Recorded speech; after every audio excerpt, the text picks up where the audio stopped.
Hi, and welcome to the 10-Minute Food Truck Training Podcast. My name is Bill Moore. I am a food truck business trainer, author of Food Truck 101, Beginner to Winner, and the forthcoming book, Food Truck 201. This podcast is all about helping you start and grow your food truck business. All this week, I am talking to Chris and Chris Pearson from Pearson Street Smash Burgers and Melts. If you're a longtime listener to the podcast, you know I spoke with the Pearsons last year, and it started on October 10th, and we talked for 7 episodes that particular week. They're back again to share more inspiration as they reopen for their second season. Today, we're going to be talking about how excited the community is to have them reopen. Does it ever feel like you're a marketing professional just speaking into the void? Well, with LinkedIn ads, you can know you're reaching the right decision makers. You can even target buyers by job title, industry, company, seniority, skills. Wait, did I say job title yet? Get started today and see how you can avoid the void and reach the right buyers with LinkedIn ads. We'll even give you a $100 credit on your next campaign. Get started at linkedin.com/results. Terms and conditions apply. Last year, you said you had a lot of people that came from Ottawa. Do you still think that's going to happen this year? I'm sending out my Facebook ads into a lot of the marketplace, and they're going, everybody, where are you? Are you in the same place? Give me directions. I finally figured out how to change the button to get directions. So hopefully I don't have to keep telling them that we're at 10 plays every 2 minutes, but no, I do a lot of my Facebook ads in Marketplace, and I do it in a lot of the surrounding areas. So we're close to Cornwall and Ottawa, Rockland. So I'll go as far as my hometown in Pembroke, which is 2.5 hours away, and they come. Yeah, we've got people on our, accommodating from Montreal saying they're going to make the trip out. And, it's a couple hours from us. We're really excited. We're pumped. Yeah, you should be. I mean, you guys have been killing it the whole time. It's so impressive what you guys have done. A lot of perception on Facebook because we're nervous and we're doing it day by day. This is our second season, but we're doing it. Yeah, but you're pros at it now. Yeah, right. Oh, yeah. Everything's smooth so far. Yeah, our trailer's still sitting with dryer sheets in it. Yeah, we're delayed already. So why are you delayed? Just the work on the lease came in late, and there were some things that we needed to look over and just verify. So kind of put it 5-6 days into April before we finalized all that stuff. So nothing's going to start like work on the site. The city, the municipality is going to trench power and water for us. So they are going to bring up a service pole right beside our truck for us. So until we sign the lease, that work won't happen. So we can't really do anything permit-wise or setup-wise until we have power and water. At the point you sign the lease, how long will it be before you can actually open then? Honestly, if I get, we'll be discussing and signing lease on Tuesday, I believe. If I can get power by Friday, I could be open probably by the 20th or the 22nd. I just got to, once I get power and water, everything's all set up in place. I have all my suppliers, and I just got to press the button and send my orders, and everything arrives. As long as we do our permit run properly, we're gold. From your side, it is already set up. It's just waiting on the lease and the power and the water. That's and it. Inspection. Yeah. Yeah. A lot of people don't understand why the truck is sitting in their park. Oh, yeah. It's already there? Yeah, we have it at the park. They allowed us to put it there, move it there last week of March. And while we negotiated lease, so we're slowly building a lot. I just don't want to put too much on there until the lease is signed. Right. Yeah, I wouldn't either. So if somebody is driving by or walking by the trailer, do they have any indication that you guys are coming soon, going to be open? Or is it just, as is? All it is the truck. It doesn't look like there's much happening. Okay. Like we got a water tank. Next week, we'll have a little bit more stuff happening. So I think that'll create a buzz, like our propane tanks come in. Hopefully we get once you see the water and the power trenched and that comes along, we'll start building the site and it'll look a little bit more exciting. Everything right now for the buildup is social media. So let's talk about that social media. What are you guys doing? And when did you start? Since you had closed last year, when did you actually start being really active again to get ready for this season? I kept it going a little bit because we were nominated in the wintertime for best food truck and burger. So I kind of kept the voting alive a little bit through that, but I didn't do much more than keep my presence there, making sure that I supported local and liked a lot of posts and did a lot of comment, added a lot of people that are local to our page. But within the last week, well, I guess since we picked the trailer up and we pulled it out, I started back up again, and my numbers that came out of Facebook today was at a 94% increase in the last week. So my numbers have headed back up again, and then putting the truck there, people have a lot of questions and they're incredibly interactive on our site. So where are you? When are you opening?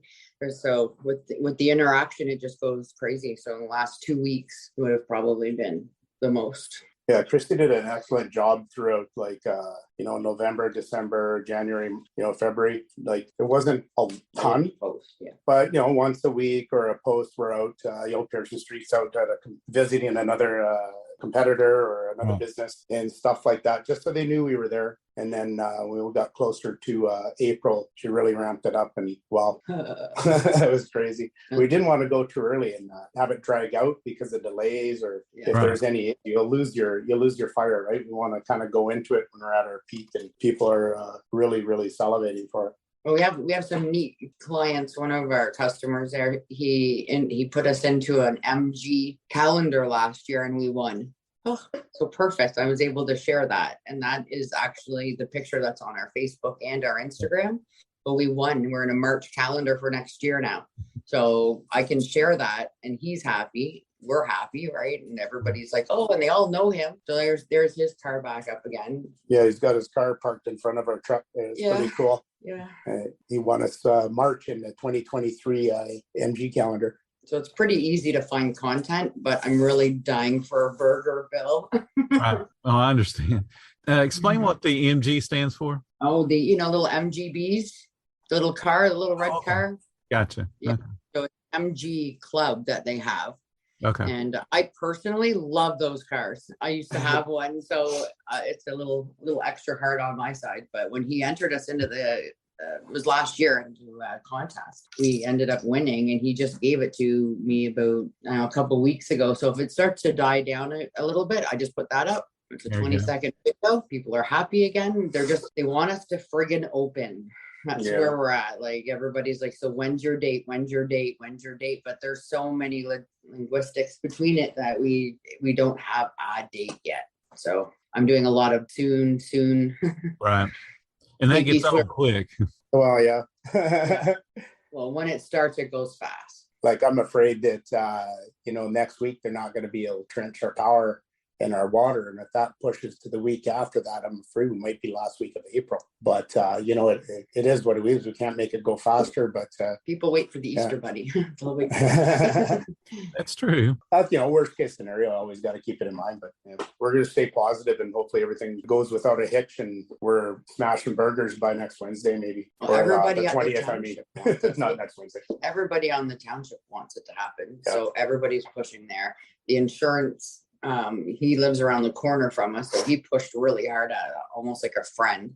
You've got lots of intricate plugs in the wheel right now, so if it all works well, it should work. It's just a matter of preparing for any disasters along the way. And the weather a bit when it comes to the weather. Oh my God, they're asking us if it's open and it's snowing. The answer is no, right? I would have cried. Speaking of the weather, at the other end of your season, when do you think you'll be closing again this year? Same time, October 31st will be our last day of service at the park. The park's very strict about when they shut the park down, so that will be it. They turn water off at that point. So the park itself actually closes then as well. Well, yeah, because it starts. The temperatures start dropping into negatives consistently, right. And the water lines will freeze in their facility there. So they shut water off. Once water goes off, we can't operate. They also have to plow that area themselves. So in the winter, they don't pay for all that stuff necessarily for upkeep of the park as much as they do in the summer. You know what we're the most excited about this year, Bill, is we have storage. We've been given a blue building, and it used to be a canteen, but this year we'll have space to keep things because we ran all last year just off the truck without storage. Oh yeah, this is going to be like a treat, almost like having a restaurant. The building that we're going to get for storage is it's a standard. It's a cinder block building that you see at a ballpark, which has a nice concession spot and there's washrooms to it. The space we get to utilize for storage is massive for our needs. it helps logistically so much. Like I could bring in potatoes. Like sometimes I was getting 5 deliveries a week last year. I was bringing in produce 3 times a week, main orders 2 times a week, paper and supplied products once a week. Now I can, that's just constantly every day we were receiving orders, driving it back to storage, driving back to the truck and stuff like that. Now we just have it all there, and it's really cool. I'm really, really excited about it. It changes our logistics for at the truck 100%. It's a game changer for us. The building you're talking about, is it just dry storage, or is it got power and you can put, refrigerators and freezers in it? Or I'll have 4 refrigerators in there. It's dry power. It can cook eventually, but right now it hasn't been maintained. Has to be upgraded a bit to code to be able to actually put raw food in there and cook raw and produce raw food out of there. But for now, we're going to be cleared from our health department, and we can store. So we could store basically all our food for a week, 2 weeks. I guess that's perfect. Wow, it's perfect. All our paper goods, man, we're running back and forth sometimes 2-3 times a day. Oh crap, we forgot curds. We needed a bag of curds. Now it's there and stuff like that. So that's pretty cool. We're working a Friday night service, and we've got 6 bags of potatoes blocking the end of the truck. Yeah. Just a disaster waiting to happen. Yeah, it is. It is. I've had stacks like that, and they've fallen. You don't understand why they've fallen over. It's crazy. So you're scrambling to fix that. The guests are wondering what's going on. Yeah.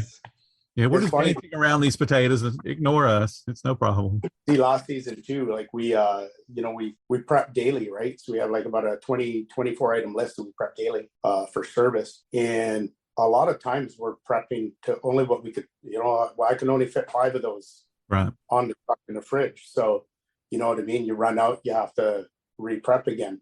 So now we actually have extra refrigeration, storage right at the truck. We can actually take advantage of that kind of stuff. And, like things that got a little bit some legs like a saucer or something like that. You're not making it just for every day. You can make it for a couple of days and start stagger some things and use your time for other things. Yeah, that'll make it so much more efficient for you guys as far as your big prep list you said. Massive. Because you'll be able to do expiration dates and, like you said, stagger. Yeah, we can start seeing shelf lives, get some charts in there to track it. Obviously we did this stuff all the time anyway, but we just prep for the day and use it in the day. Nothing lasting for nothing. And then start the same process the next day. Yeah. Yep. Almost 200 days in a row. You hear all the excitement there? Yeah. But that's what it was. This year we're blessed with a little bit more room, and we're going to take full advantage of it. And tomorrow we're going to be talking about pennies and dimes. Thank you guys so much for listening to the 10-Minute Food Truck Training Podcast. If you find all the information helpful to your business, please become a monthly supporter of the podcast. Just hit the support button or follow the link in the description. Every little bit does help keep us going. Join our Facebook group. It's called Food Truck Training. We have a whole bunch of awesome members at all different levels, from just starting newbies to decades-old veterans. They've all got your back when it comes to helping you and your food truck. And again, thank you for listening. Come back tomorrow because I got plenty more to say when it comes to helping you and your food truck business.